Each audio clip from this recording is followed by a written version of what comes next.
If possible, please record. हाँ, thank you. जी प्रभु जी। थैंक यू प्रभु जी। तो इस अवसर पे जो हम आज के अवसर पे जन्माष्टमी के बारे में हम कुछ विचार करेंगे और कुछ कथाएं हम प्रयास करेंगे सुनने की। तो आज का हमारा ऑब्जेक्टिव है। तो हम स्टार्ट करते हैं आज के इस सत्र को जय राधा माधव के कीर्तन के साथ। जय राधा माधव कुंज बिहार, जय राधा माधव कुंज बिहार, गोपी जन वल्लभा गिरिवरधारी, गोपी जन वल्लभा गिरिवरधारी, यशोदानंदन ब्रज जनरंजन, यशोदानंदन ब्रज जनरंजन, यमुना तीरावनचारि, यमुना तीरावनचारि, जय राधा माधवा कुंज बिहारी, जय राधा माधवा कुंज बिहारी, हरे कृष्णा कृष्णा कृष्णा हरे हरे, हरे राम राम राम हरे हरे, हरे कृष्णा कृष्णा कृष्णा हरे हरे, हरे राम राम राम हरे, हरे कृष्णा कृष्णा कृष्णा हरे हरे, हरे राम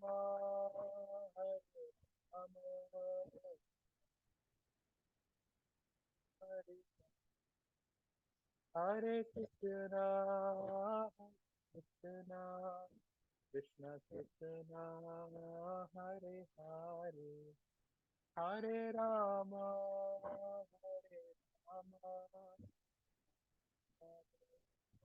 हरे हरे।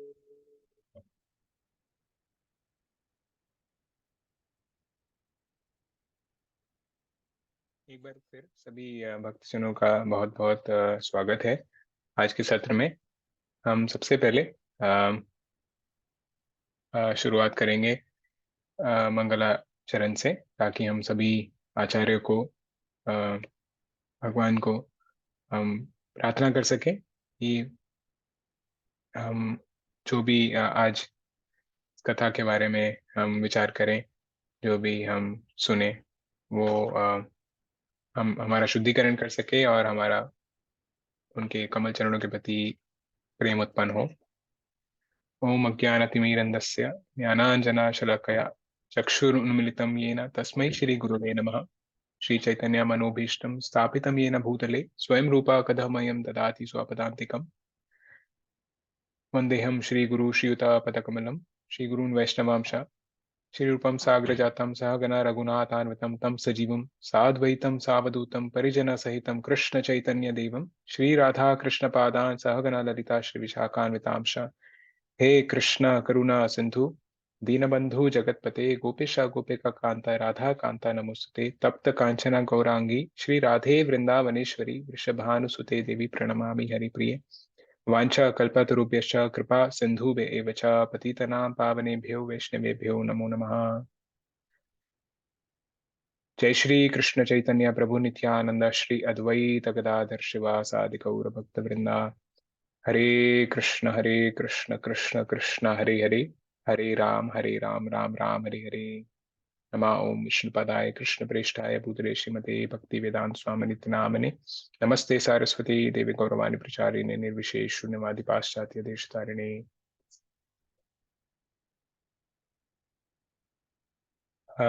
एक बार फिर सभी वैष्णवजनों का बहुत बहुत स्वागत है। आज के सत्र में हम जन्माष्टमी के परम पावन अ, अवसर और परम पावन जो जन्माष्टमी के साथ त्योहार आते हैं, जैसे कि बलराम जयंती, जैसे कि राधा अष्टमी, हम सभी त्योहारों को इकट्ठा करके एक प्रयास करेंगे कि हम भगवान के जन्म और उनके कर्म के बारे में थोड़ा सा हम सुन सकें, थोड़ा विचार कर सकें और हम प्रार्थना कर सकें कि भगवान हमें उनके कमल चरणों के प्रति रति दें और हम निरंतर क्षण प्रति क्षण भगवान को अपनी स्मृति में रख सकें। बहुत बहुत आभार व्यक्त करना चाहेंगे राम कुमार प्रभु जी का कि उन्होंने ये अवसर दिया कि हम कुछ कह सकते हैं यहाँ पे। हमारी कोई ज़्यादा मेरी कोई क्वालिफिकेशन नहीं है, ये उनकी उदार हृदय है कि उन्होंने अवसर दिया। अतुल निमाय प्रभु जी को हम बहुत बहुत धन्यवाद करना चाहेंगे कि वो हमें मौका दे रहे हैं कि हम कुछ बोल सकते हैं। थैंक यू सो मच प्रभु जी। तो सबसे पहले हम भगवान के जन्म के बारे में हम थोड़ा सा समझने के प्रयास करेंगे। तो मैं 1 मिनट लूंगा। अ,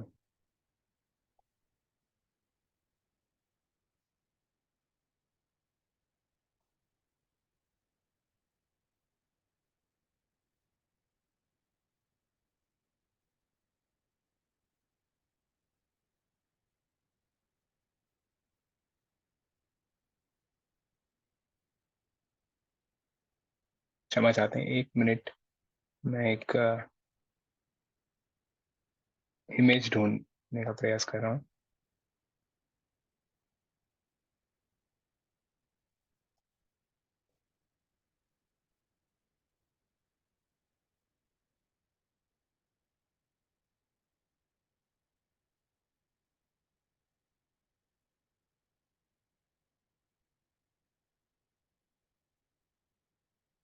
जी, मैं स्क्रीन शेयर करता हूँ आप सभी के साथ।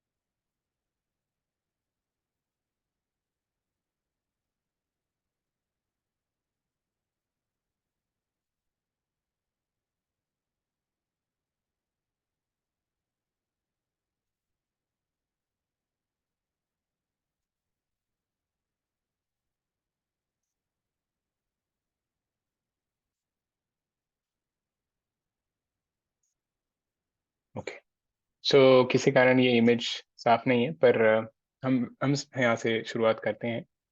तो सबसे पहले हम भगवान के जन्म के बारे में हम अ, थोड़ी चर्चा करते हैं। तो भगवान का जन्म बताया गया है कि भगवत गीता में भगवान अपने श्रीमुख से खुद बताते हैं कि भगवान का जन्म जन्म कर्म चमे दिव्यम एवं यो वेति तत्वतः त्यक्त्वा देहम पुनर्जन्म नैति मामेति सुअर्जुन। भगवान अपने श्रीमुख से कह रहे हैं कि हे अर्जुन, मेरा जन्म और मेरा कर्म दोनों ही दिव्यम है, दिव्य है।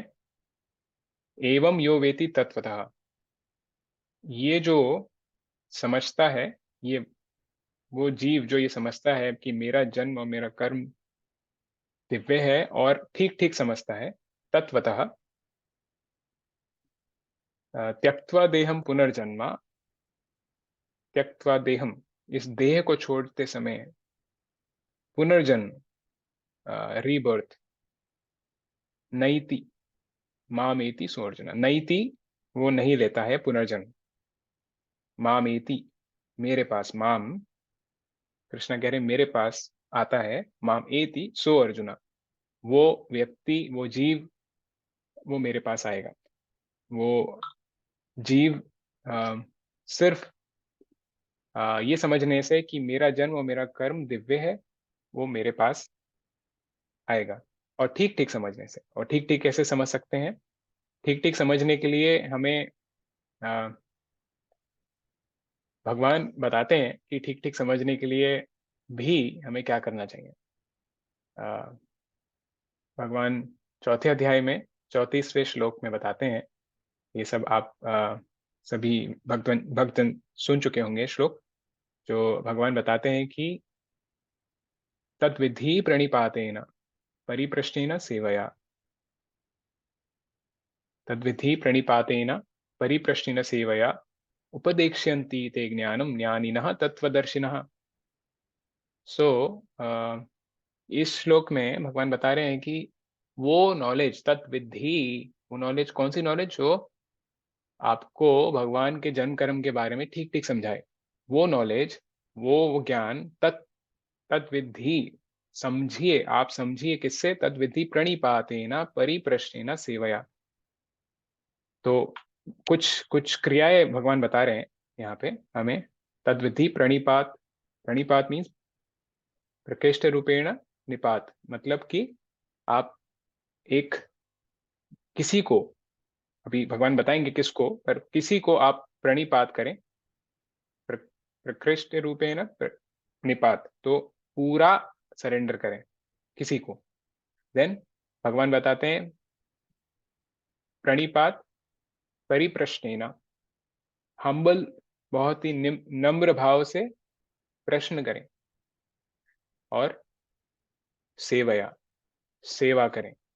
अब किसकी सेवा करें, किसको प्रणाम करें, किसको प्रश्न करें? तद्वति प्रणिपातेन परिप्रश्न सेवया उपदेक्ष्यन्ति। अच्छा, ये कुछ, ये ऐसा इंसान है जो हमें कुछ देगा, उपदेक्ष्यन्ति, क्या देगा? ते ज्ञानम, वो ज्ञान हमें देगा। कौन सा ज्ञान? वो भी बताया भगवान ने, तत्विधि प्रणिपातेन परिप्रश्नेन सेवया उपदेक्ष्यन्ति ते ज्ञानम ज्ञानिनः तत्वदर्शिनः।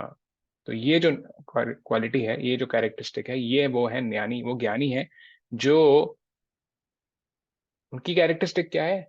तत्वदर्शिनः, जो तत्व को ठीक ठीक समझते हैं, जो दर्शिनः, वो देख सकते हैं उस तत्व को अपने हृदय में। ब्रह्म संहिता एक अ, बहुत ही बड़ा एक ग्रंथ है, बहुत ही वैष्णव में बहुत ही मान्यता दी जाती है, और जो ब्रह्मा जी ने खुद से लिखा है अपने उस ग्रंथ में ब्रह्मा जी बताते हैं, संत सदैव हृदयेषु विलोकयन्ति। विलोकयन्ति मीन्स देख रहे हैं संत, सभी संत, जो संत हैं, संत संत लोग होते हैं जो अ, भगवान को अ, निरंतर अपने हृदय के चक्षुओं से, हृदय के आंखों से देखते हैं भगवान को निरंतर। संत सदैव हृदयेषु विलोकयन्ति, और क्या देखते हैं? यम श्याम सुंदरम अचिंत्य गुण स्वरूपम, श्याम सुंदर। अगर आप देख पा रहे हैं इमेजेस में, माफ कीजिएगा कि ये मैं डाउनलोड नहीं कर पाया इससे पहले, बट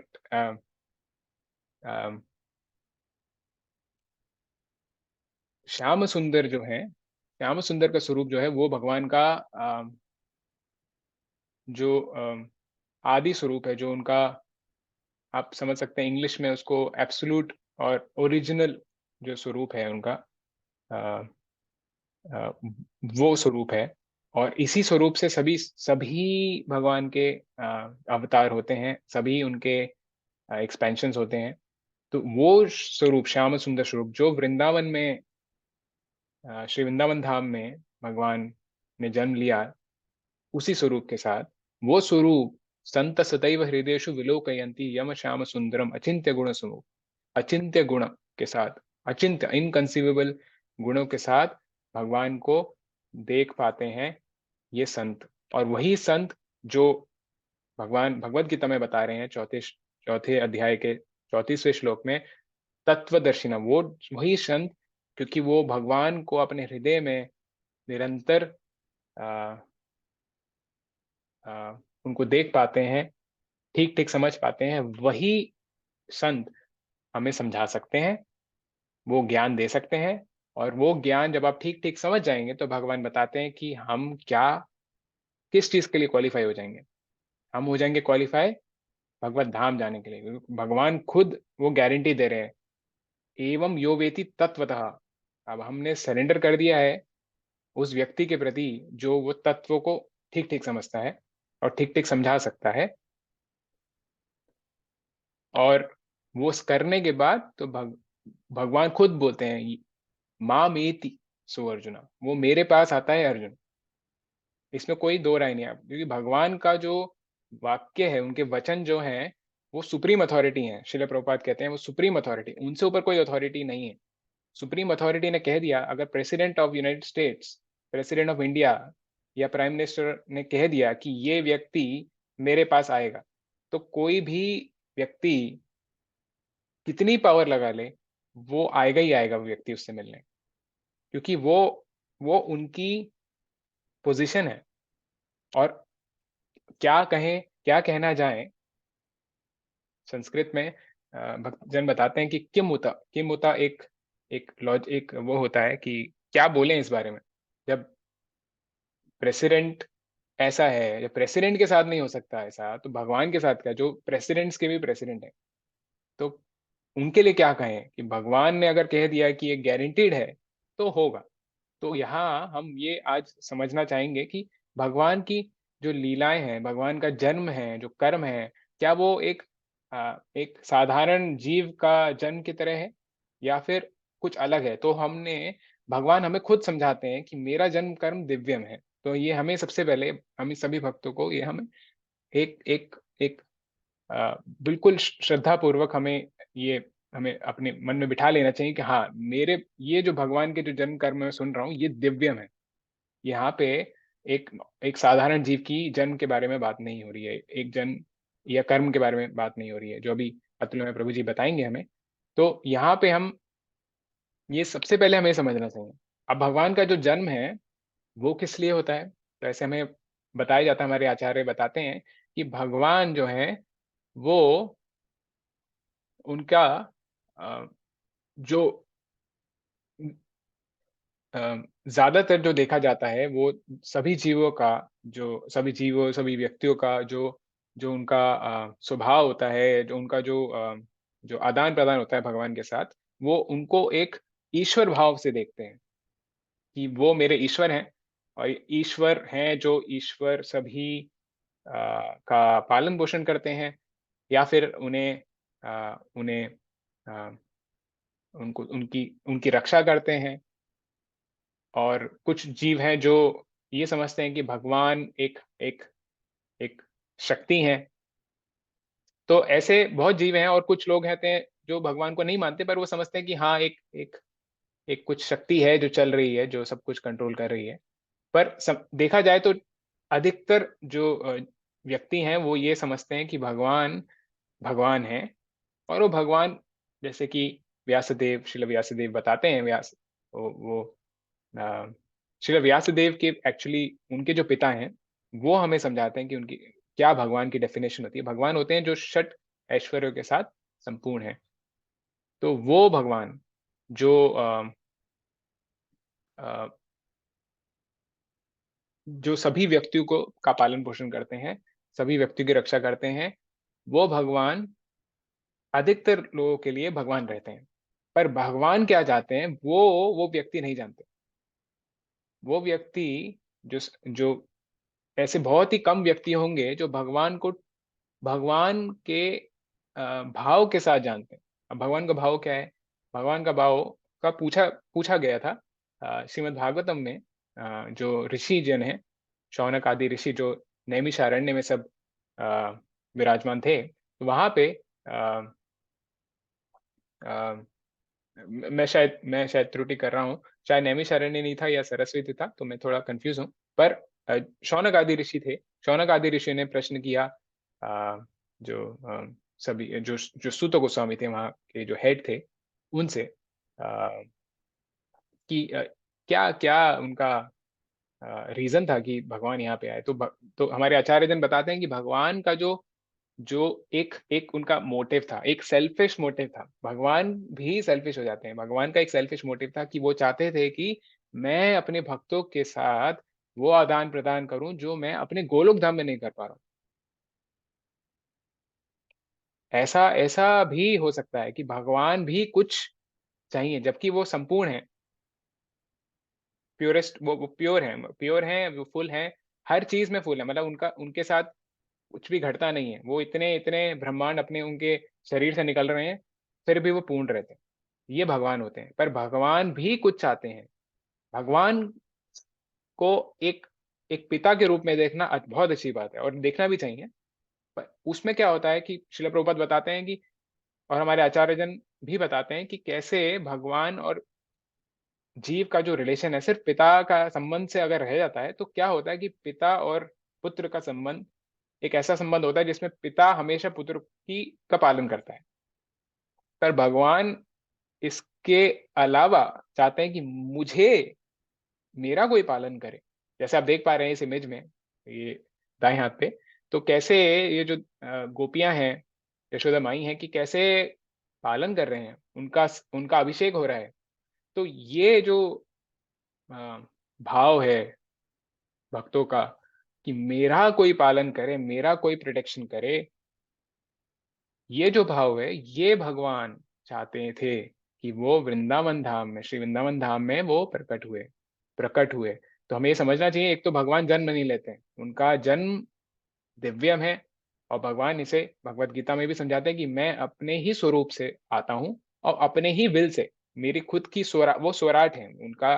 उनका कोई उनको कोई कंट्रोल नहीं कर सकता। वो अपने स्व इच्छा से वो प्रकट होते हैं।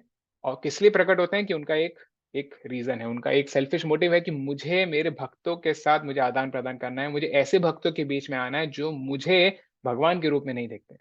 मुझे वो अ, जैसा जैसा मैं चाहता हूँ, जैसे कि मेरा लालन पालन करें, जैसे कि नंद महाराज, यशोदा माई, वो देखते नहीं थे भगवान को कभी भी ऐसा कि वो भगवान, वो मेरे भगवान है। विश्व रूप तक भगवान जी ने उन्हें दिखाया, पर यशोदा माई का जो वात्सल्य रस था, इतना ज्यादा था, इतना ज्यादा प्रगाढ़ था कि वो एकदम से वो समझ गए कि नहीं नहीं, ये तो मेरे कान्हा है, ये तो मेरे छोटे से कान्हा है, इनको रक्षा मुझे करनी है, मुझे दूध पिलाना है, मुझे आ, वो भाव में आ गए। क्योंकि वो ऐश्वर्य भाव जो होता है, जो भगवान का होता है, वो कंपैरेटिवली वो नीचा हो जाता है। और ऐसे हमारे आचार्यजन बताते हैं कि भगवान का भगवान का जो पोजीशन है, उस कंपैरिजन करके अगर हम करते हैं कि भगवान का जो जो पुत्र का जो संबंध है यशोदा माई के साथ, तो यशोदा माई का पुत्र का संबंध और भगवान का संबंध, ऐसे जीव अगर हम उनको भगवान रूप में देखते हैं और एक पुत्र भाव में देखते हैं, तो एक एक तरीके से पुत्र का संबंध वो ऊंचा है जब हम उसको भगवान के साथ, भगवान जैसे संबंध के साथ कंपेयर करते हैं। और आचार्य हमें ये भी बताते हैं कि वो इतना ज्यादा ऊंचा है कि सिर्फ भगवान का स्वरूप, सिर्फ भगवान का संबंध होना दुर्गति है। एक होती है दुर्गति कि हम नरक योनि में चले जाएं या किसी नीची योनि में चले जाएं। पर भगवान का संबंध होना भी दुर्गति है। किसके कंपैरिजन? अगर हम भगवान को अपने पुत्र के संबंध में देखते हैं, भगवान को अपने प्रियतम के संबंध में देखते हैं, अपने भगवान को अपने सखा के स्वरूप संबंध में देखते हैं, तो हमारा जो संबंध है, जो भगवान के साथ है, वो नित्य है। चैतन्य महाप्रभु बताते हैं, जीवेर स्वरूप होए नित्येर कृष्ण दास। तो हम भगवान के दास हैं, नित्य दास हैं। वो हमें समझ में समझ में हमेशा रहना चाहिए। और उसके साथ-साथ हमारा जो संबंध है, दास भाव के साथ हमारा क्या संबंध है? क्या हम भगवान को एक पुत्र भाव में देखते हैं? क्या हम भगवान को एक प्रियतम भाव में देखते हैं? या सखा भाव में देखते हैं? या स्वामी भाव में देखते हैं? वो आवश्यकता है। और वही समझाने के लिए वही जो जो मेन रीज़न है भगवान का आने का, वो आदान-प्रदान करने का है। वो ये संबंध को और उसका रसपान करने का है। जो भक्तजन हैं वो जो ऐसा अ, भगवान के साथ संबंध रखते हैं, वो उसका रस पान करते हैं और भगवान भी उसका रस पान करते हैं। तो ये एक स्पेशल एक कॉम्बिनेशन है, जो सिर्फ़ भगवान और उनके भक्तों के बीच में होता है। और ये जो हमारा जो ये जो अ, एक ये जो कॉन्सेप्ट है यहाँ पे, ये बहुत आवश्यकता है कि हम सभी भक्तजन इसको समझ सकें और इसको हम निरंतर दिन-प्रतिदिन अपना संबंध, अपना भगवान के प्रति जो हमारा प्रेम है, जिस भाव में हम उनको देखते हैं, उसको और अ, स्ट्रॉन्ग करें। तो भगवान का जैसे हम समझ पा रहे हैं कि भगवान का आना उनका एक सेल्फिश मोटिव था। वो आदान-प्रदान करना चाहते थे अपने भक्तों के साथ। तो ऐसे ही अ, जैसे हम देखते हैं कि भगवान का जो जब जन्म होता है तो देवकी जो हैं उन उन उनकी मैया जो हैं उनसे उनका जन्म होता है। तो अगर आप भागवतम में देखेंगे तो कैसे उनका जन्म अ एक एक दिव्य रूप से होता है। कैसे उनका जो जो उनके पिता हैं वसुदेव उनके उनके चित्त से भगवान भगवान ट्रांसफर हो जाते हैं देवकी के गर्भ में। और कैसे उनका जन्म होता है, फिर कैसे भगवान खुद वसुदेव और देवकी को कहते हैं कि मुझे लेके जाइए, मुझे डर लग रहा है, मुझे लेके जाइए नंद महाराज के पास, मुझे डर लग रहा है। जो भगवान काल स्वरूप को अम, काल स्वरूप खुद यमराज जी खुद डरते हैं भगवान से, नतमस्तक होते हैं। भगवान कह रहे हैं मुझे डर लग रहा है, मुझे लेके जाइए नंद महाराज के पास। तो ये भगवान का आदान-प्रदान है। जो मेरा कोई लालन आप खुद देख सकते हैं कैसे वसुदेव छोटे से अ कृष्ण को लेके जा रहे हैं। तो अ, ये आदान-प्रदान करना, भगवान का डर लगना, अरे अ, यशोदा माई कहती हैं, "तुम क्या कुछ करोगे? तुम तो बिल्ली के म्याऊँ से भी डर जाते हो और अगर बादल गरजते हैं, तो छुप जाते हो मेरे आँचल में।" तो ये भगवान वो भगवान है जो इंद्रदेव को अ, चैलेंज कर दिया उन्होंने और आज वो एक बादल के गरज से डर गए। तो ये भगवान का स्वरूप है, ये भगवान का प्रेम है उनके भक्तों के प्रति ताकि भक्त भी उसको उसका रसपान कर सकें और भगवान भी। ऐसे ही हम बहुत लीला देखते हैं, भगवान के जन्म से ही भगवान के हम जन्म उसको यूज़ कर रहे हैं पर एक्चुअली उनको वो प्रकट है उनके उनका वो प्रकट होना ही उनका जन्म है। पर क्योंकि हम एक देह में हैं तो हम हर हर हर क्रिया को एक एक मनुष्य के स्तर से देखते हैं, तो उनको जन्म इसलिए हम यूज़ कर रहे हैं। तो जन्म कर्म, तो उनके जन्म कर्म एक्चुअली मनुष्य जीवन के स्तर पे नहीं है, पर हम वो भगवान का एक हमारे ऊपर बहुत उनकी कृपा है कि हम उनकी कथाओं को सुन सकें, कथा उनकी लीलाओं को देख सकें। तो अ, भगवान के जन्म से लेके अ, दिन-प्रतिदिन हम हम ये देखते हैं भागवतम में, हम ये देखते हैं अपने ग्रंथों में कि कैसे दिन-प्रतिदिन, क्षण-प्रतिक्षण भगवान का जो जो क्रियाएँ थी, वो बहुत ही आकर्षण करने वाली थी। एक-एक क्रिया उनकी, एक-एक उनकी जैसे कि देखते हैं कि जो व्यक्ति अ, बहुत ही अच्छी पोज़ीशन पे होता है या बहुत सुंदर होता है, या बहुत पावरफुल होता है, तो वो एक-एक क्रिया जो करते हैं, तो हमें एक एक उनके उसमें ग्रेस दिखता है या उनके उसमें कुछ हमें उनसे अट्रैक्शन होती है। तो अब जब सोचिए जो भगवान पूर्ण पुरुषोत्तम है, तो वो जब कुछ करेंगे, तो हम कैसे उनको मिस कर सकते हैं? तो गोपियाँ जो ब्रज की गोपियाँ हैं, वो कहती हैं कि मुझे हमें ब्रह्मा जी पे अ हमें क्रोध आता है कि ब्रह्मा जी ने हमें ऐसी पलकें दी हैं जो कि झपकती हैं, क्योंकि वो उनका पलक का झपकना उनके लिए बहुत बहुत अ, उनको बहुत पीड़ा होती थी कि मैं भगवान को निरंतर देखना चाहती हूँ, क्षण प्रति क्षण। वो क्षण जो होता उनके लिए होता है, जो जिस क्षण के लिए आंखें उनकी पलक बंद हो जाती हैं, वो क्षण उनके लिए एक युग के समान उन्हें लगता था। तो ये जो भाव है भक्तों का कि हम निरंतर भगवान को देख सकें, क्योंकि भगवान है ही ऐसे। जब आप भगवान के प्रति एक प्रेम आपके हृदय में उत्पन्न होता है, संत सदैव हृदयेषु विलोकयन्ति, जो उनके हृदय में इतना प्रेम बढ़ जाता है भगवान के प्रति कि वो भगवान को एक क्षण के लिए भी, अगर आप देखें तो पलकें हमारी कितनी छोटे समय, कम समय के लिए बंद होती हैं, उस समय के लिए भी वो भगवान को नहीं देखना नहीं चाहते। ये होता है जो भगवान के जन्म कर्मों के प्रति उनका जो आकर्षण और प्रेम उत्पन्न हो जाना। जब हम इस अ, स्तर पे आते हैं तो हम समझ सकते हैं कि हाँ, भगवान की कृपा हमारे पास, भगवान की भक्तों की कृपा हमारे पास हो रही है कि हम भगवान को देखना चाहते हैं दिन प्रतिदिन, क्षण प्रति क्षण। तो भगवान का जो अ, ऐसे तो बहुत सारी लीला है भगवान जी की जो भागवतम में दी हैं, श्रीमद् भागवतम में। पर हम एक लीला के बारे में बात करेंगे जो बहुत ही आप सभी भक्तजन अवश्य ही उसको आपने अच्छे से सुना होगा। तो भगवान हमें उस लीला से समझाते हैं कि वो कि कैसे भगवान कितने ज्यादा हमें हमारा हमें हमें प्रेम करते हैं, वो कितने ज्यादा भावग्राही हैं। तो ऐसी लीला है जो बताया जाता है कि भगवान कुछ ही दिन के थे, शायद 7 या 6 या 7 दिन के। और उस समय एक एक महिला ब्रज में आती हैं जिनका नाम पूतना था। तो पूतना जो है, वो उनका जो नाम है वो आप समझ सकते हैं, पूतना, जो पूत मीन्स जो शुद्ध है, और ना मीन्स नहीं। तो जो शुद्ध नहीं है वो पूतना है।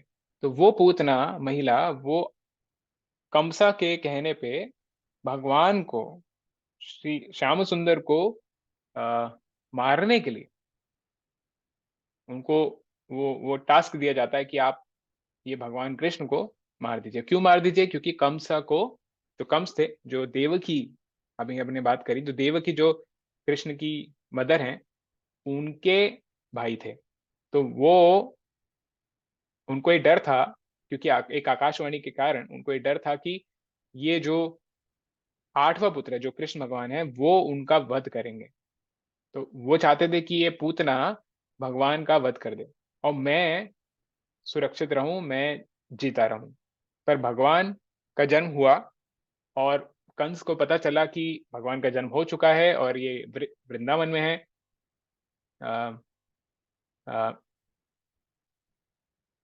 टेक्निकली गोकुल में थे, तो पर ये सब वृंदावन धाम में ही आता है।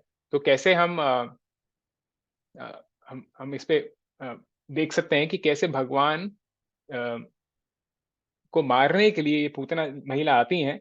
और वो कैसे आती हैं, किस तरीके से आती हैं? वो भगवान को मारने के लिए अपने जो स्तन हैं उन पे विष लगा के, हलाहल विष, जो कि सबसे ज्यादा, बहुत ही बलपूर्वक बलवान विष है, वो विष लगा के अपने स्तन पे लेके आती हैं और वो स्तनपान कराने के लिए यशोदा माई से प्रार्थना करती हैं, सभी ब्रजवासियों से प्रार्थना करती हैं कि मैं, वो इतने सुंदर होती हैं, सो कि सभी ब्रजवासी, सभी, इवन यशोदा माई ये समझ लगती है कि ये तो साक्षात लक्ष्मी जी आई हैं। तो ये हमें बहुत बहुत चीजें, बहुत शिक्षा मिलती है यहाँ से। पर जो मेन शिक्षा है यहाँ पे कि कैसे जब भगवान को लीला करनी होती है तो उनके भक्तजन विस्मृत हो जाते हैं, वो ये भूल जाते हैं कि हम भगवान की सेवा में हैं, क्योंकि उनको तो सेवा करनी है भगवान की। तो अगर सामने से कोई महिला एक एक एक वेश बदल के भी आती है, जो कि एक्चुअली मारने आई है भगवान को, उसके प्रति भी उनका एक अच्छा भाव रह जाता है, क्योंकि भगवान को अल्टीमेटली उन्हें सर्व करना है। तो भगवान को सर्व करना अल्टीमेट पर्पस बन जाता है। और भगवान को वो किस भाव से वो इंसान सर्व कर रहा है, जो दूसरा व्यक्ति, जो इसमें महिला है, जिनको वो लक्ष्मी जी जैसा देख रहे हैं, पर एक्चुअली वो पूतना है। तो इसी इसी तरह ऐसा होता है कि वो पूतना भगवान को स्तनपान कराने लगती हैं। और भगवान जो है, वो क्योंकि हम सभी जीवों को प्रेम करते हैं, ऐसे शिला प्रभुपाद बताते हैं कि उनका अनकंडीशनल लव है हमारे जीवों के प्रति। तो वो अनकंडीशनल लव के कारण, वो भावग्राही उनका जो एक गुण है, उसके कारण, तो वो क्या करते हैं, पूतना का, जब वो स्तनपान कर रहे होते हैं, तो वो उस स्तनपान में पूतना को एक एक मदर की दृष्टि से देखते हैं, एक माँ की दृष्टि से देखते हैं। वो देखते हैं कि ये मुझे स्तनपान कराने आई है, मेरी मदर का एक, इनका एक गुण है। वो उस गुण को देखते हैं कि ये मेरे मेरे माँ समान है, यशोदा माई समान है। मेरे यशोदा मैया मुझे स्तनपान कराती हैं, तो ये भी महिला हैं और मुझे स्तनपान कराने आई हैं। हालांकि वो हलाहल विष लगा के स्तन पे लगा के आई हैं, पर मैं भावग्राही हूँ, और वो मेंटेन करते हैं उस गुण को, और भगवान उन्हें गोलोक धाम में माँ का, उनको पोजीशन देते हैं, माँ का स्तर देते हैं। तो ये भगवान, जो कोई भी व्यक्ति, कोई भी जीव इस अ, अ, संसार में भगवान से ज्यादा भावग्राही नहीं हो सकता, उनसे ज्यादा टॉलरेट नहीं हो सकता, कि वो कितना भक्तों को प्रेम करते हैं। इवन भक्ति नहीं, वो वो अभक्त, वो राक्षस को भी माँ की पोजीशन दे रहे हैं। तो जब ये जो श्लोक है, एक श्लोक आता है, जब सुखदेव गोस्वामी, मैं एक्चुअली वो श्लोक पढ़ना चाहूंगा ताकि आप सभी इसको बाद में पढ़ सकें। मैं एक मिनट लेना चाहूंगा। बहुत ही सुंदर श्लोक है, तो आप सभी इसको प्लीज पढ़िएगा। तो ये श्लोक है यहाँ पे, ये श्रीमद् भागवतम के तीसरे स्कंद में दूसरे अध्याय में 23वें श्लोक में आता है। अहो बकीयम स्तनकालकूटम जिघांसया पायया अपि असाध्वी लेभे गतिम धात्र्युचितां ततोन्यम कं वा दयालुम शरणं व्रजेम। तो भगवान यहाँ पे बता रहे हैं कि कैसे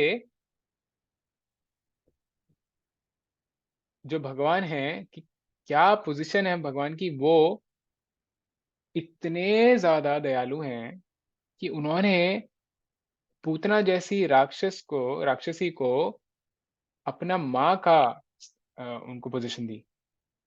उनसे ज्यादा दयालु कौन हो सकते हैं? कम वा दयालुम शरणम व्रजेमा, मैं उस कृष्ण की शरण लूं जो जो पूतना जैसी राक्षसी को अपनी मदर की पोजीशन देते हैं। पॉइजन लगा के, वो अपने अपने स्तन पे विष लगा के आए, और तब भी उन्होंने धात्री उचिताम ततो अन्यम, ऐसे कौन व्यक्ति हो सकता है? ऐसा हो नहीं सकता। तो इसीलिए भगवान और भगवान के भक्ति ही इतने ज्यादा इतने ज्यादा परम कृपालु हो सकते हैं, कि वो सिर्फ भाव देखते हैं। वो सिर्फ वो देखते हैं जो जो उस जीव ने हमें क्या दिया। तो उस महिला ने, पूतना ने दिया सिर्फ एक चीज, वो भी इनडायरेक्टली एक तरीके से, कि वो एक मदर के वेश में आई, एक माँ के वेश में आई, और एक स्तनपान कराने का उनका एक विचार था। पर भगवान ने सिर्फ उसको देखा। उनका जो मेन ऑब्जेक्टिव था कि मुझे इस कृष्ण का वध करना है, और मैं विष लगा के इस इस कृष्ण का वध करूंगी, उसको नहीं देखा। तो ये भगवान है। और आज के सत्र में हम ये समझ सकते हैं कि भगवान का जो जन्म है और उनका कर्म है, वो हमेशा ही दिव्य में रहता है। कैसे? उस दिव्य कर्म से भगवान, वो दिव्य कर्म है जो भगवान ने पूतना को एक माँ की पोजीशन दी। वो दिव्य कर्म है कि भगवान कैसे वसुदेव के चित्त से देवकी के चित्त में आ गए। वो दिव्य कर्म है कि भगवान, जो हम अभी अतुल्यमय प्रभु जी शेयर करेंगे, कि कैसे भगवान अ, गोवर्धन गोवर्धन लीला आदि का वो हमें हमें रसपान कराएंगे। और कैसे वो हमें इन बद्ध जीवों को, इस बद्ध जीवन में जो हैं, उनको अपनी लीलाओं से, जो इस जीवन में सभी व्यक्ति जो इस दावानली, इस फॉरेस्ट फायर में तड़प रहे हैं, उनको ये ये अगर आप समझें तो ये मून जैसे जैसे चंद्रमा होती है, उनकी जो उसकी जो किरणें होती हैं, उसको उसकी तरह उसकी ठंडक के समान इस उसमें हमें हमें हमें समझ में आता है। ऐसे बताया जाता है, आचार्य बताते हैं कि कैसे जैसे हम एक आग में हैं, हम एक आग जंगल में हैं जिसमें आग लग चुकी है, और हम समझ लीजिए कि हम उस एकदम जंगल में एकदम हम हम फँस गए हैं, इसमें आग लगी है, और हम किसी कारण कहीं से हमें एक एक सरोवर मिल जाए, एक लेक मिल जाए, वहाँ पे अगर हम आ जाएँ, आप ऐसे समझ लीजिए भगवान की कथा इस मटेरियल वर्ल्ड में इस समान है। इस भौतिक जगत में अगर वो कथा हम सुनते हैं, तो हम एक उस जानवर के समान हैं जो उस सरोवर में आ जाए, इस दावानल में। तो आज के सत्र के लिए मैं आपसे यही प्रार्थना करूँगा कि हम सभी मेरा और आप सभी का अ, जो प्रेम है भगवान के लीलाओं के प्रति, वो हमेशा बना रहे। और आपका बहुत-बहुत धन्यवाद करना चाहेंगे सभी वैष्णव जनों का कि आपने हमें ये अवसर दिया कुछ शब्द बोलने का। अगर मुझसे कोई त्रुटि हुई है तो आप प्लीज़ हमें अपना छोटा भाई समझ के, छोटा बेटा समझ के आप हमें क्षमा कर दीजिएगा। और बहुत-बहुत धन्यवाद राम कुमार प्रभु जी का। अ, हम इस अवसर पे अ अ, रिक्वेस्ट करना चाहेंगे श्री अतुल्यमय प्रभु जी से। प्रभु जी आप कुछ प्लीज़ शेयर कर सकते हैं। अगर हमसे कोई त्रुटि हुई है तो प्लीज़ उसको करेक्ट कर सकते हैं। आप प्लीज़ प्रभु जी। अ,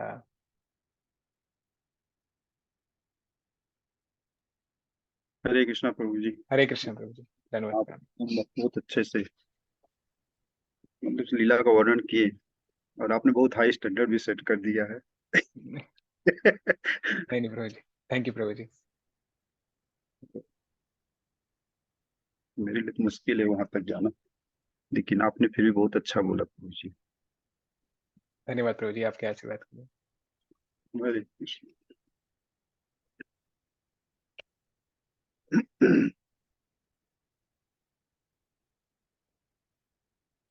तो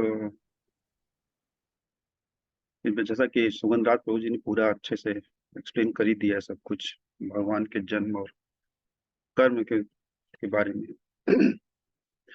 और राम कुमार प्रभु जी ने मुझे भी एक इसमें छोटा सा रोल दे दिया है उनकी अपनी कृपा से, एक भगवान की कथा और लीला के बारे में बताने के लिए। तो उससे पहले मैं भी कहूँ, नमो विष्णु पदाय कृष्ण कृष्णाय भूतले श्रीमते भक्ति वेदांत स्वामी नमस्ते सरस्वती देवी गौरव प्रचार विशेषण पश्चात कृष्ण चैतन्य प्रभु नित्यानंद श्री अद्वैत गदाधर शिवासादि की जय। तो सुगंधराज प्रभु जी धन्यवाद, पूरा भगवान के जन्म और कर्म के बारे में पूरा विवरण देने के लिए। उनका जन्म और कर्म दोनों ही दिव्य है और वो इस धरती पे आते हैं तो अपने भक्तों को सुख ही देने के लिए और कुछ मोक्ष देने के लिए और देने के लिए आते हैं। उनको किसी को मोक्ष या किसी को दंड देने के लिए उनको इस धरती पर आने की जरूरत नहीं है। वो अपने एक संकल्प मात्र से ही सबका सारे काम वो कर सकते हैं। मतलब एक अपने सांस, एक बार वो सांस लें तो फिर समस्त बड़े बड़े ब्रह्मांड खत्म हो जाते हैं, वो फिर से आ जाते हैं, अपने आ जाते हैं। तो उनको यहाँ आने की जरूरत नहीं, लेकिन फिर भी आते हैं वो अपने भक्तों को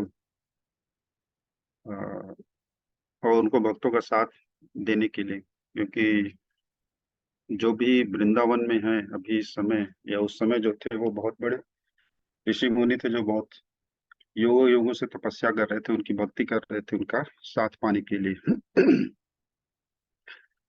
तो उसी में एक गोवर्धन लीला है।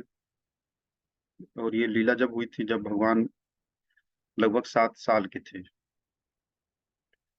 उनका इस लीला के पीछे भी उनका एक कारण है कि क्योंकि उस समय बहुत सारी एक्टिविटी होते थे जो का जिसका कोई संबंध नहीं था कि होना चाहिए। जैसे कि जब इस गोवर्धन लीला में भगवान ने उस इंद्र के प्रति जो पूजा होती थी उस समय, उसको खत्म करने के लिए, और उनका एक और कारण था खत्म करने का, पीछे कारण था क्योंकि उसमें जो इंद्र थे वो इस संसार या इस लोक के राजा हैं, लेकिन उनको घमंड हो गया था कि उनकी शक्तियां से ही सब कुछ होता है, जबकि वो भूल गए थे कि उनको जो शक्तियां मिलती हैं वो भी भगवान से ही प्राप्त होती है। तो एक बार जब श्री कृष्ण और बलराम जी अपने घर पर थे तो उन्होंने देखा कि सब ये लोग जो है एक यज्ञ की तैयारी कर रहे थे। तो उस यज्ञ में उन लोगों ने बहुत सारी तैयारियां की थी, बहुत सारे अच्छे अच्छे, मतलब चढ़ाने के लिए, इंद्र को खुश करने के लिए बहुत सारे पकवान बनाए थे, बहुत तैयारी और चल रही थी। तो उन्होंने अपने पिताजी से उन्होंने पूछा कि यह इस विशाल यज्ञ का मतलब क्या संबंध है और क्यों हो रहा है ये, और इसका फल क्या होगा, और यह किसको निमित्त होगा, मतलब किसके लिए किया जा रहा है। तो कृपा करके मुझे बताएं कि, और मैं जानने के लिए इच्छुक हूँ कि मतलब ऐसा क्यों इतना बड़ा हो रहा है। तो इसके पूछताछ के बारे में जब उन्होंने अपने पिता नंद महाराज जी से पूछा तो नंद महाराज जी थोड़ी देर चुपचाप होकर या मौन होकर सुन रहे थे। फिर वो सोच भी रहे थे कि मन में कि अभी कृष्ण तो बहुत छोटे हैं, इनको इतनी सारी बातें बताने से इनको समझ में शायद ना आए, इसलिए वो कुछ बोल नहीं रहे थे। लेकिन फिर श्री कृष्ण जी ने हट कर लिया कि नहीं, आप मुझे बताइए ही कि ऐसा क्यों हो रहा है। फिर उन्होंने उनको ऐसे ऐसे मतलब तर्क दिए कि उनके पिताजी, उनको बताना ही पड़ा, कि बोले कि पिताजी उदार था, और जो संत होते हैं वो अपने कुछ गोपनीय नहीं रखते हैं, अपने मित्र से वो बता देते हैं, लेकिन हाँ शत्रु जो होता है उससे छिपाते हैं। लेकिन मैं आपका शत्रु नहीं हूँ, इसलिए आप मुझको बता सकते हैं कि ऐसा विशाल यज्ञ की तैयारी क्यों चल रही है और किसके लिए हो रहा है ये। और कहते भी हैं कि अगर कोई काम या सकाम लोग कोई कर्म करते हैं तो उसके बारे में पता होना चाहिए, क्योंकि कुछ लोग होते हैं जो कि कर्म करते हैं उसको फल को जानते हुए, और कुछ लोग होते हैं जो कर्म करते हैं जो फल को नहीं जानते, बस करते हैं। लेकिन जो लोग कर्म करते हैं और उस फल को जानते हैं तो उनको पूरा लाभ मिलेगा, उसको पूरा फल मिलेगा। लेकिन जो बगैर जाने समझे कोई काम करते हैं तो उसका फल उनको नहीं मिलेगा। इसलिए आप कृपा करके मुझे बताइए कि ये सब क्यों हो रहा है, जबकि कृष्ण भगवान सबके हृदय में ऑलरेडी विद्यमान है परमात्मा के रूप में, और वो सब कुछ जानते हैं। फिर भी वो पूछते हैं उनसे, सबसे, कि ऐसा क्या किया जा रहा है। उनको पूछने की आवश्यकता नहीं थी लेकिन फिर भी पूछते हैं।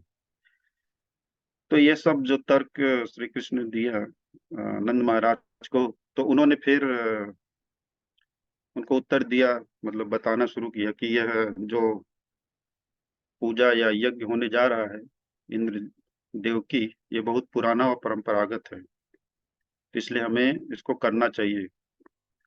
क्योंकि अभी जो वर्षा के राजा हैं, या इन वर्षा के जो राजा हैं, वो इंद्र की कृपा से होती है, मतलब इंद्र की कृपा से ही वर्षा होती है, और बादल उनके प्रतिनिधि हैं। तो चूंकि और ये जल हमारे जीवन के लिए बहुत ही आवश्यक और महत्वपूर्ण है, इसलिए हम उनको यज्ञ करके उनको प्रसन्न प्रसन्न करते हैं, और अपनी कृतज्ञ और अपनी निष्ठा उन पर प्रकट करते हैं, ताकि वो वर्षा करें और हमारे कृषि तथा जानवर और हम लोग सभी को जल प्राप्त हो। क्योंकि अन्न के बिना, जल के बिना कुछ नहीं हो सकता, न तो वर्षा, न तो कृषि का कार्य होगा, फिर अन्न नहीं उगेगा, और हम जीवित भी नहीं रह सकते। इसलिए हमें उनको पूजा करनी चाहिए ताकि वो खुश रहें और हमें वर्षा प्रदान करें। और किसी भी छोटे मोटे इधर लोभ के कारण या मोह या भय के कारण हमें इस पुराने परंपरागत ढंग से जो हम लोग कर्म करते हैं उसको छोड़ना नहीं चाहिए, त्यागना नहीं चाहिए। इन सब को सुनकर क्योंकि भगवान कृष्ण को पता ही था कि इंद्र की स्थिति क्या है। अभी वो बहुत अपने पावर से बहुत उनको घमंड आ गया, तो उनको तोड़ना है। क्योंकि इंद्र देव भगवान कृष्ण के भक्त हैं, और भक्त अपने भक्तों मतलब भगवान अपने भक्तों को ये नहीं देखते कि उनका कोई भक्त घमंड से पूरा भरा हुआ है। तो उसको तोड़ने के लिए फिर उन्होंने अपने पिताजी से मतलब रिक्वेस्ट किया कि ये यज्ञ बंद कर दें, इसकी जरूरत नहीं है। और उनके बंद करने के पीछे भी उन्होंने दो कारण बताए। तो पहला कारण, जैसे कि भगवत गीता में भी कहा गया है कि जो व्यक्ति देवताओं की पूजा करता है और उससे जो फल प्राप्त होता है वो क्षणिक, वो मतलब बहुत छोटे समय के लिए होता है। और वो और वे कर्म या जो पूजा देवताओं की करते हैं वो ऐसे लोग करते हैं जो इसकी रुचि बहुत छोटे कामों के लिए होती है, बहुत क्षणिक फलों में होती है। और दूसरा, देवताओं की पूजा जो लोग करते हैं और जो उससे फल प्राप्त होता है या जो भी कुछ प्राप्त होता है वह भी भगवान की कृपा से ही होता है। मतलब देवताओं में इतनी शक्ति नहीं, उनकी खुद की कोई शक्ति नहीं है। उनकी शक्ति सब भगवान से आती है। जो दूसरों को देते हैं वो भी भगवान के इनडायरेक्ट वे में आती है। लेकिन कभी कभी देवता जो होते हैं तो भूल जाते हैं अपनी की जो शक्तियाँ आती हैं वो भगवान से होके आती हैं, तो वो अपने आप को सर्वस्व समझकर अपने आप को सर्वोच्च मानने लगते हैं। तो इसलिए भगवान उनकी इंद्रदेव की इसको तोड़ना चाहते थे ताकि वो कुपित हो जाए, गुस्सा हो जाए, और फिर वो उनका भगवान उनके घमंड को तोड़ सकें। क्योंकि भगवान जो अवतार लिए हैं या जन्म लिए हैं, इस पृथ्वी पर आए हैं, वो मतलब राक्षसों और असुरों का विनाश करने के लिए और भक्तों की रक्षा के लिए आए हैं। इंद्र तो राक्षस या है नहीं, नहीं असुर है, वो तो भगवान के भक्त हैं, लेकिन गर्वित हो चुका है, उसको गर्व आ गया है, तो इसलिए उसको शिक्षा देना, पाठ पढ़ाना भगवान के लिए बहुत आवश्यक बन गए थे। इसलिए वो इंद्र की पूजा बंद करा देना चाहते थे। इस मतलब इसी के कारण फिर उन्होंने अपने और फिर बताना शुरू किया कि तर्क देना शुरू किया कि यह कोई अच्छा कार्य, जो भी कोई मतलब इस दुनिया में जो भी हो रहा है सब अपने कर्म से हो रहा है। कोई अच्छा कार्य करता है तो उसे अच्छा फल अवश्य मिलेगा। मतलब एक नास्तिक की तरह फिर बताना शुरू कर दिए कि सिर्फ कर्म करो, अच्छा कर्म करोगे तो अच्छा फल प्राप्त होगा।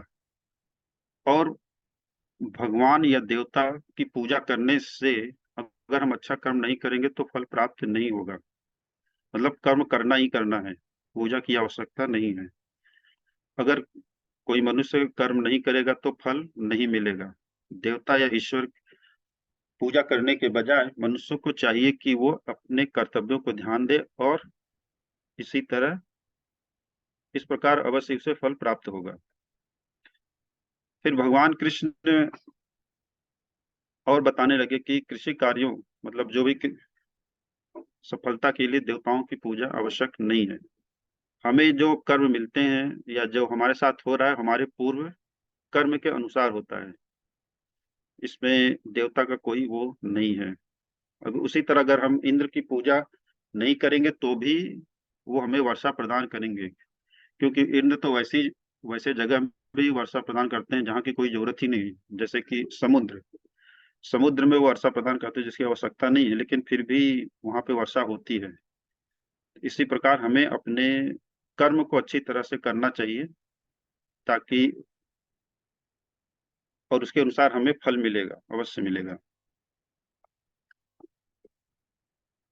तो इसी तथ्य को वो बोलने लगे, लेकिन वहां पर जो उपस्थित उनके नंद महाराज और जो ब्राह्मण थे, उन्होंने इस तर्क को तोड़ने के लिए भी उन्होंने कुछ अदर मतलब उदाहरण दिए। जैसे कि अ, कोई अगर डॉक्टर होता है, डॉक्टर मतलब बहुत अच्छा डॉक्टर हो, फिर भी वो अपने मतलब अधिक सर्वोच्च उपाय करता है, लेकिन फिर भी कभी कभी उसको नहीं मार पाता, मतलब बचा पाता उस पेशेंट को। तो नहीं बचा पाता, इसका मतलब है कि जो उसने कर्म किया है वो अधिक नहीं था, मतलब वो पर्याप्त नहीं था उसको बचाने के लिए। उसमें भगवान की भी इच्छा होनी चाहिए, उपस्थिति होनी चाहिए, तभी वो बच पाएगा। तो इसलिए हमें पूजा करना चाहिए। और एक उदाहरण और दिए, जैसे कि अक्सर देखा जाता है कि माता पिता अपने बच्चों को भी बहुत अच्छी तरह से लालन पालन करते हैं और अच्छे अच्छे ज्ञान देते हैं, फिर भी बच्चे बिगड़ जाते हैं। इन सब के बावजूद भी बिगड़ जाते हैं या उनका अहित हो जाता है। तो इसका कारण है कि जो भी भौतिक तरीकों से हम प्रयास करते हैं या कर्म करते हैं वो पर्याप्त नहीं होता, इसमें भगवान की स्वीकृति आवश्यक है। तो फिर इसलिए हमें देवताओं की भी पूजा करनी चाहिए। और फिर फिर भगवान ने भी उसका उत्तर दूसरी तरह से दिया कि पिताजी, हमें इंद्र की पूजा करने की कोई आवश्यकता नहीं है, क्योंकि प्रत्येक जीव, जैसा मैं ऑलरेडी बता चुका हूँ कि प्रत्येक जीव अपने कर्म का फल भोग रहा है यहाँ पे और उसको प्राप्त करता है। और ये अपने पुराने, मतलब पूर्व जन्म के कर्मों से। तो उसी प्रकार हर व्यक्ति अपना कार्य भी कर रहा है, और सारे जीव चाहे मनुष्य हो देवता इस प्रवृत्ति के द्वारा बंधे हुए हैं और अपना अपना फल प्राप्त करते हैं। चाहे कोई भी मनुष्य अपने अनुसार, उच्च या निम्न, अपने कर्मों के अनुसार, वो अपने पूर्व कर्मों के अनुसार इस जन्म में वो अपना शरीर प्राप्त करता है, या और इस जन्म में जो किया गया है वो नेक्स्ट जन्म में अपने इस कर्मों के अनुसार उसको शरीर मिलेगा। चाहे वो उच्च हो या निम्न हो, जो भी होगा अपने अनुसार मिलेगा। इसलिए पूजा करने की आवश्यकता नहीं है। और हमारा कर्तव्य और ये अच्छा होगा कि हम अपना कर्म करें ताकि हमारा सब कुछ सही तरीके से चलता रहे, सुचारू रीति से अपना कर्तव्य करते रहें। और हम लोग जैसे यहाँ पे हैं, हमारा जन्म मतलब वो गोवर्धन पर्वत पे या उस गोकुल में उन लोगों का था। और जो नंद महाराज का जो मतलब मेन काम था, जो प्रमुख कार्य था, वो गौ की रक्षा करना, गौ पालते थे। एक तरह से वो वैश्यों, मतलब वो व्यापार करते थे। तो उन्होंने अपने आप को भी वैश्य से ही जोड़कर बताया, क्योंकि नंद महाराज गौओं की रक्षा करते थे और कृष्ण भगवान उन गौओं की चराते थे, मतलब उनकी देखभाल करते थे। तो इसलिए बताया कि जो हमारा कर्तव्य है हमें उसको अपने हिसाब करना चाहिए। और वैश्यों को मतलब उन्होंने फिर और बताया, और बता दिया ज्यादा कि एक वैश्य जो है उसका क्या क्या काम होता है, मतलब कृषि, व्यापार, गौ रक्षा तथा बैंकों की व्यवस्था। मतलब ये सब उतना ही होता, लेकिन जो मेन काम था वृंदावन का वो था गौ रक्षा में ही था। उस सो और उसके आगे भी बताया, भगवान ने अपने पिताजी को बताया कि इस जगत में जो है, इस दुनिया में, और ये जो दुनिया चल रही है, इसमें तीन गुण होते हैं जो सतो, रजो तथा तमो के अधीन ये सारे दुनिया और सब लोग उसी के अनुसार काम कर रहे हैं। और ये तीन गुण का पालन और उसके कारण स्वरूप ही ये सब होता है। और उसके कारण स्वरूप जो बाकी और चलता रहता है। लेकिन जो हमारे बादल, जो वर्षा का मेन सूत्र है, जो बादल की उत्पत्ति होती है वो रजोगुण के प्रभाव से होती है। और इस वर्षा के बाद ही ये सब जीवों को फल, मतलब जीवों को फल अर्थात कृषि कार्य में सफलता मिलती है। तो फिर इसमें इंद्र का क्या प्रयोजन है, क्योंकि जो गुण है वो भगवान के द्वारा दिया गया है, और रजोगुण के कारण ही ये वर्षा होती है। तो इसमें इंद्र का कोई कार्य, इसमें इंद्र का कोई मतलब क्या बोलेंगे, उनका इंद्र का कोई काम नहीं, इसलिए हमें उनको पूजा करने की आवश्यकता नहीं है। लेकिन उन्होंने बताया कि जब हम लोग इस जंगल में रहते हैं, तो जंगल मतलब गोकुल में रहते हैं, तो यहाँ पर हमें बड़े बड़े गांव और शहरों में जाने की जरूरत तो है नहीं, क्योंकि हम इस वृंदावन किसी जंगल में ही संतुष्ट हैं। और इस जंगल में और इस वृंदावन गोकुल में हमारे जो सारे गाय हैं और ये जो हमारे जरूरत की सारी चीजें हैं, हमें इस गोवर्धन पर्वत से मिलता रहता है। तो हमें और कहीं जाने की आवश्यकता ही नहीं है। अगर हम इस गोवर्धन पर्वत की पूजा करें तो भी सब कुछ संतुष्ट हो जाएगा। मतलब हमें सब कुछ, क्योंकि हमें सब गोवर्धन पर्वत से ही मिल रहा है, तो हमें गोवर्धन पर्वत के प्रति आभार प्रकट करना चाहिए, हमें गोवर्धन पर्वत की पूजा करनी चाहिए। तो इन्होंने फिर नंद महाराज जी ने कहा कि जो कह रहे हो कृष्ण, तुम सही कह रहे हो। अगर तुम्हें गोवर्धन की पूजा करनी है तो हम गोवर्धन की पूजा करेंगे, लेकिन अभी जो मैं करने जा रहा हूँ इंद्र की पूजा, उसे हमें करने दो, उसे रोको मत। लेकिन कृष्ण भगवान ने कहा कि उसमें तो बहुत समय लग जाएगा, और उसमें इतना समय लग जाएगी बहुत देर हो जाएगा, इसलिए विलंब ना करिए पिताश्री। आप जो भी अभी जितनी भी तैयारियां किए हैं इंद्रदेव की इंद्रदेव की पूजा के बजाय आप गोवर्धन की पूजा करिए। और कृष्ण भगवान फिर अपने बात पे ही अड़े रहे।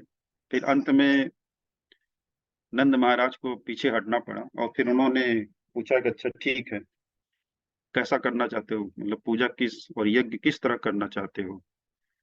तो फिर श्री कृष्ण ने बताया कि जो भी यज्ञ के लिए जो सारी सामग्री या जो भी व्यंजन बनाए हो, वो सब हमें अपने विद्वान ब्राह्मणों के द्वारा बुलाकर पहले उसको यज्ञ किया जाए, अग्नि सेक्रीफाइस किया जाए, और उनमें आहुति प्रदान किया जाए, और ब्राह्मणों को दान दिया जाए। सारी गायों को सजाकर, उनको अच्छी तरह से सजाकर उनको चारा दिया जाए, और ब्राह्मणों को और जितने भी हैं और जो जो भी अप्लीकेबल हो, जिसको जिसको भी दान देना चाहिए दान देने, ब्राह्मणों को दान दिया जाए। और जो निम्न श्रेणी के लोग हैं, जैसे पशुओं और आदमियों, जैसे कुत्तों और चंडालों और जो अछूतों को भी हमें उन्हें पेट भर भोजन या प्रसाद कराएं। सगाओं को अच्छी तरह से नहला धुला कर उनको उच्चतम घास फूस खिलाकर फिर गोवर्धन की पूजा की जाए। इस तरह यज्ञ करने से मैं संतुष्ट रहूंगा। अंत में फिर भगवान श्री कृष्ण ने सलाह दी कि इंद्र का यज्ञ बंद होकर, मतलब बंद हो ही गया। फिर उन्होंने उस तरह से उनका पूजा किया। जब सब कुछ हो गया तो सारे लोग फिर अपने प्रसाद को लेकर, और जिस तरह भगवान ने कहा कि गायों को सजाओ जाकर फिर उनको अच्छी अच्छी घास खिलाकर फिर गोवर्धन की पूजा किया जाता। फिर उसके बाद उन्होंने फिर क्या किया कि वो सारे सामान ले जा करके फिर गोवर्धन पर्वत के सामने ये सब पूजा यज्ञ किया और सब कुछ किए। फिर उन्होंने अपनी गायों के साथ, सारे गोकुलवासी अपनी गायों के साथ उस गोवर्धन पर्वत की परिक्रमा की।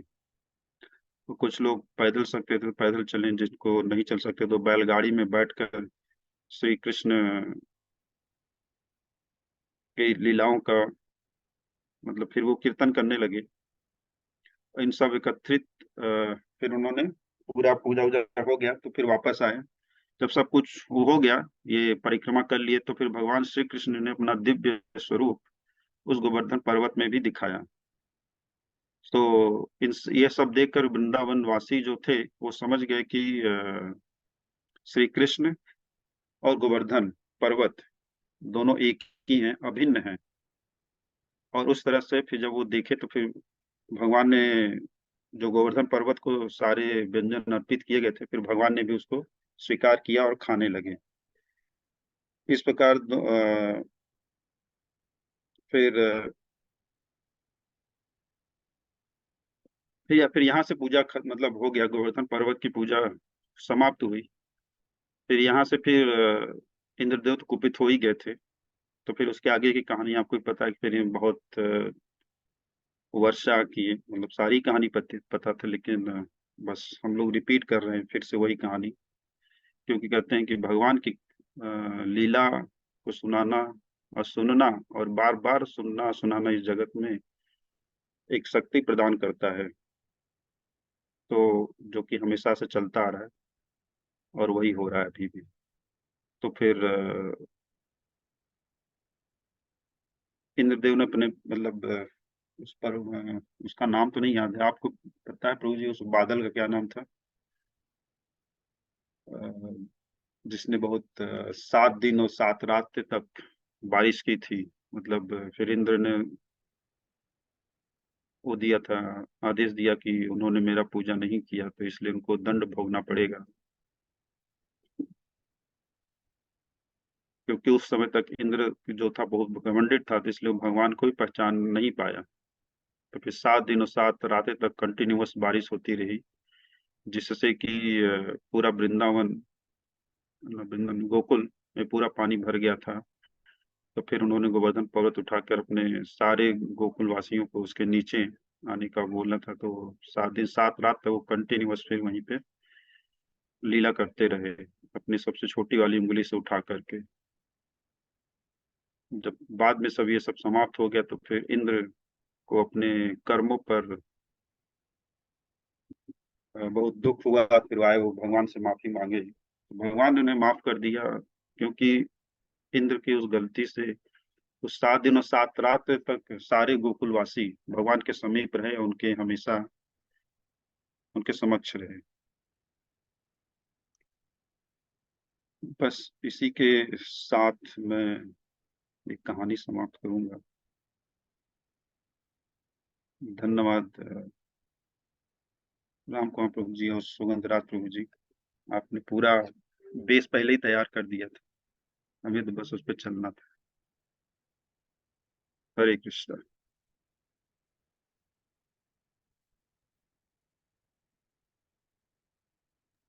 और जो भी अरे त्रुटि हुई मुझसे, मतलब वो मेरी गलती है, क्योंकि वो मेरा मैं उतना अच्छे तरह से ऑब्जॉर्व नहीं कर पाया या नहीं पढ़ पाया, एक्सप्लेन कर पाया।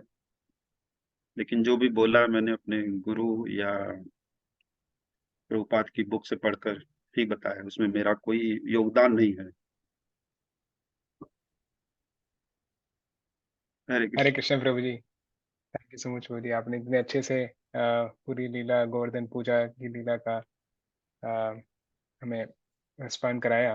बहुत ही सुंदर तरीके से आपने सुनाया और हमें सुनाया भी।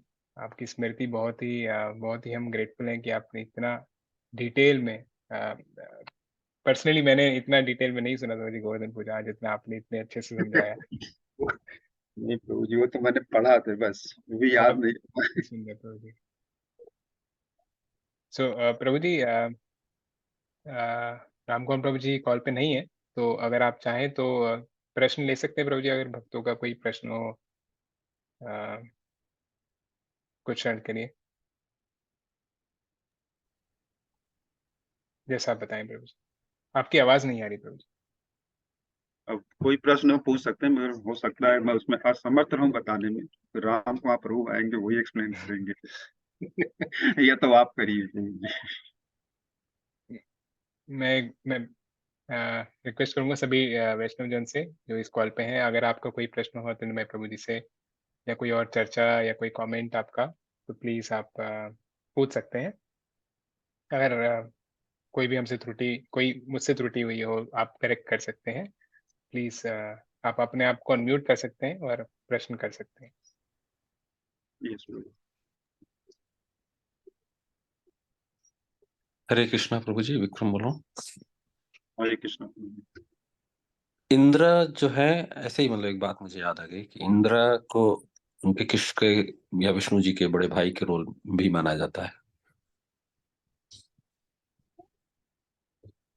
ये तो मुझे नहीं पता प्रभु जी कैसा है कुछ, लेकिन हाँ ये है कि इंद्र इस जगत के देवताओं के राजा हैं, तो वो तो है ही है, राजा हैं तो मतलब बड़े हैं, लेकिन अब ये जो तथ्य आपने कहा ये मुझे नहीं पता, अगर सुगंधराज प्रभु जी को पता हो तो शायद वो बता सके।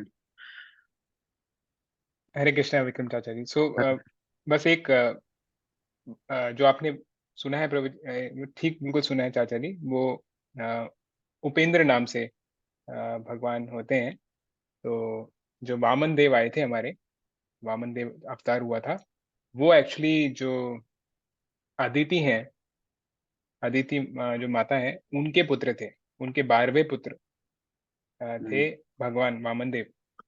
और इंद्र उनसे बड़े थे भगवान से, तो इसलिए भगवान को उपेंद्र कहते हैं। अगर आपने सुना हो, भगवान का नाम उपेंद्र भी है, तो इसी कारण भगवान को छोटे भाई उनसे उनका कहा जाता है। पर वो एक एक भगवान के अवतार हुए जी। जो उपेंद्र नाम से बने, या वामन देव कह सकते हैं। थैंक यू प्रभु। जी जी ये मुझे याद नहीं था, अभी याद आया आपके बात। अदिति। हरे कृष्णा। प्रभु जी, ये जो आपने बताया कि गोवर्धन पर्वत और कृष्ण भगवान वो एक है, इसको थोड़ा एलेबोरेट करेंगे आप? प्रभु, जहाँ तक मैंने सुना है कि शुरू शुरू में ही, मतलब जब इनके जन्म से पहले ही कई सारी चीजों आ चुकी थी ऑलरेडी पृथ्वी पर। मतलब इतना मुझे ज्यादा याद नहीं है, लेकिन वो उन्हीं का रूप है, पहले से ही आ चुके थे। लेकिन शायद तब तक किसी को पता नहीं था कि गोवर्धन जी स्वयं कृष्ण हैं। इस लीला के थ्रू वो भी बताना चाहते थे कि गोवर्धन पर्वत भी एक कृष्ण भगवान का ही रूप है। आप करेक्ट कर दीजिए प्रभु जी इसमें, सुगंध राज प्रभु जी, अगर कुछ उसमें हो तो।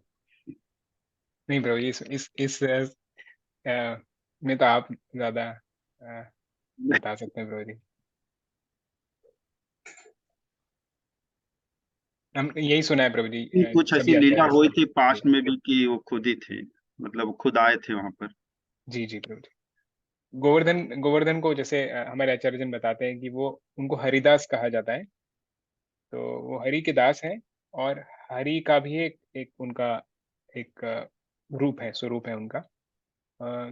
तो अगर आप देखेंगे अंकल जी, गोवर्धन की शिलाओं पे अ, मोर का पंख लगाया जाता है, क्योंकि वो भगवान ही उनको मानते हैं। पर वो भगवान के दास हैं, जैसे कि हम चैतन्य महाप्रभु को जानते हैं। तो चैतन्य महाप्रभु है भगवान ही, पर वो एक भक्त के भाव में आए थे। तो ऐसे ही गोवर्धन भी है भगवान ही, पर वो भक्त के भाव में है, भगवान को सर्व कर रहे हैं। जैसे कि अनंत शेष हैं, है भगवान ही, पर वो भक्त के रूप में भगवान को सर्व कर रहे हैं। तो ये भगवान के एक्सपेंशन कहलाते हैं। तो भगवान से एक्सपेंड होते हैं जो बलदेव जी, फिर बलदेव, फिर संकर्षण, प्रद्युम्न, अनिरुद्ध, ऐसे ऐसे भगवान के एक्सपेंशन होते हैं। और वहां से अगर आप देखें तो कैसे जो भी भगवान से निकले हुए अंश हैं, उनके स्वयांश हैं, तो वो भी भगवान को सर्व करना चाहते हैं। तो क्योंकि भगवान का जो अ, भगवान और भगवान के साथ आदान प्रदान हम सेवा से ही कर सकते हैं, तो भगवान के अंश भी भगवान को ही सर्व करते हैं। तो गोवर्धन भी भगवान के स्वरूप ही हैं, और भगवान के समान है, और भगवान ही है हमारे लिए, और भगवान को वो सर्व भी करते हैं।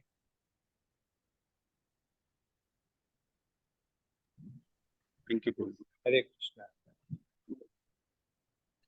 प्रभु जी, कुछ कुछ हरे कृष्ण प्रभु जी, कुछ कुछ कॉन्टेक्स्ट में कहीं कहीं पे त्रेता युग में भी गोवर्धन पर्वत का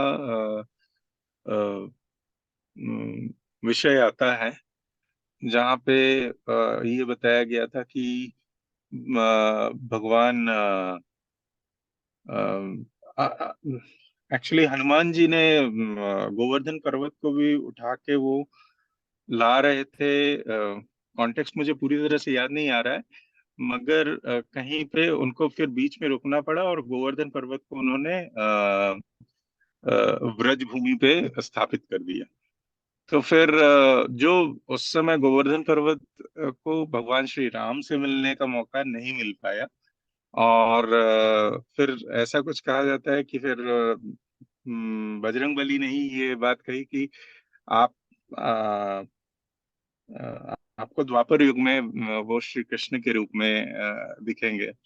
तो ऐसा भी कहा जाता है कि फिर जब भगवान श्री कृष्ण ने जब गोवर्धन लीला की और वो 7 दिनों तक गोवर्धन पर्वत को उंगलियों पे उठाए रहे, तो सामने लगातार हनुमान जी भी शायद खड़े रहे, बाहर की तरफ खड़े रहे, ये देखते रहे कि मतलब लगातार मतलब भगवान श्री कृष्ण के ही दर्शन करते रहे, क्योंकि उनको तो मतलब उनमें श्री राम दिखने लगे और एक अलग ही आस्वादन वो उन्होंने किया। लेकिन यहाँ पे थोड़ा सा कॉन्टेक्स्ट त्रेता युग से भी आ जाता है, तो थोड़ा कंफ्यूजन ये है कि मतलब क्या ये सारी चीजें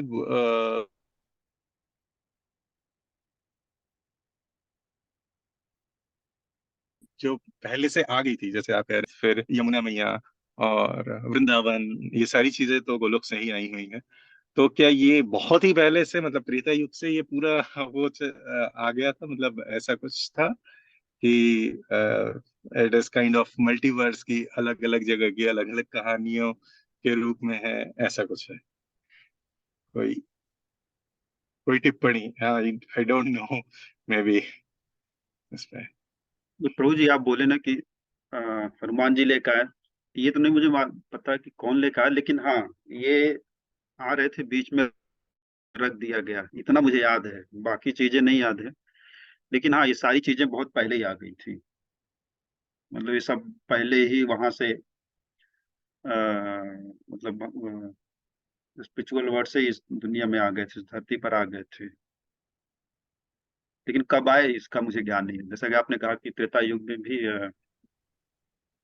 भगवान मतलब हनुमान जी उनको लेकर आए थे, तो जी, तो हनुमान जी उनको लेकर आए थे क्योंकि वो गोवर्धन में भी बहुत अच्छी औषधियां मिलती थी।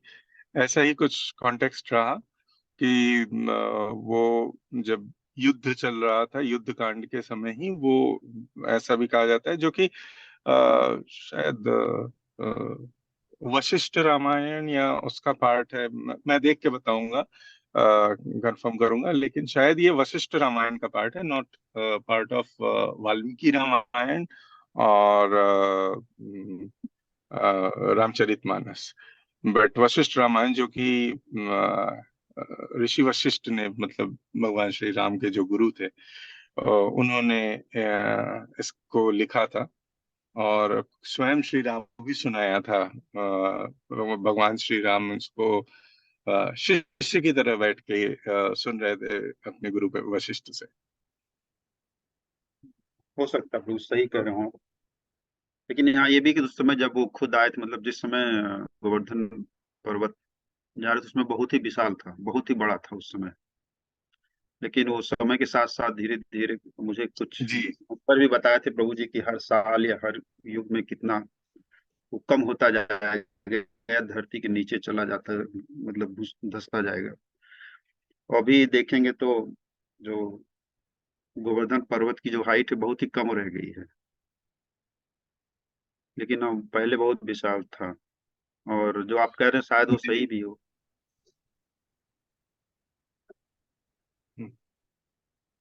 धन्यवाद प्रभु जी वो शेयर करने के लिए, क्योंकि आप बहुत कुछ जानते हैं, हम लोग तो कुछ जानते नहीं, हम लोग बस जो पढ़े बता दिए।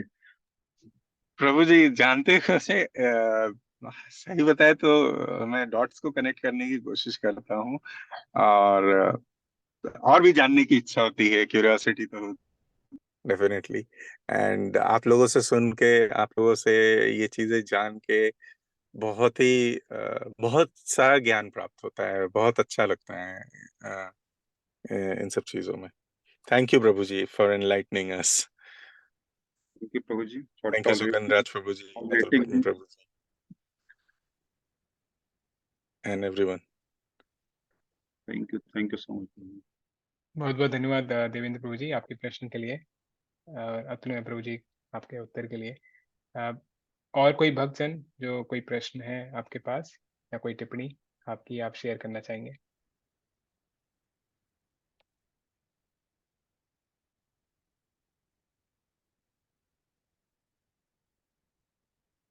ठीक है प्रभु जी। तूने में प्रभु जी, अगर अभी कोई प्रश्न नहीं है तो अगर आप परमिशन दें तो अभी आज का सत्र यहीं पे विराम दे सकते हैं प्रभु जी। हाँ प्रभु, जब किसी के पास मतलब और सब क्वेश्चन नहीं है, वैसे भी हम जी लोग इसमें तो असमर्थ हूँ उनका क्वेश्चन का आंसर भी और डॉट कनेक्ट करने में भी। अगर कुछ और हो तो फिर नेक्स्ट टाइम जब राम कुमार प्रभु जी कनेक्ट होंगे तब हम लोग अपने क्वेश्चन आंसर उनसे जी कंटिन्यू जी कर सकते जी हैं इस प्रभु जी। बारे में। धन्यवाद प्रभु जी। धन्यवाद प्रभु जी। धन्यवाद सभी भक्तजनों का इस सत्र के लिए आने, आपकी उपस्थिति हरे के लिए। कृष्ण। हरे कृष्णा। अरे हरे कृष्णा माता। हरे कृष्णा। हरे कृष्ण हरे हरे कृष्ण कृष्ण प्रभु। अच्छा, हरे कृष्ण। प्रणाम। हरे कृष्णा। धन्यवाद प्रभु जी। हरे अरे कृष्णा। जय श्री राम।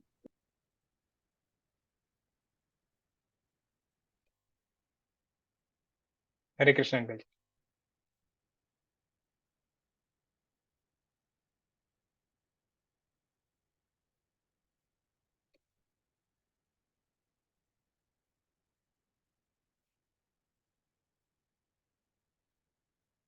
धन्यवाद।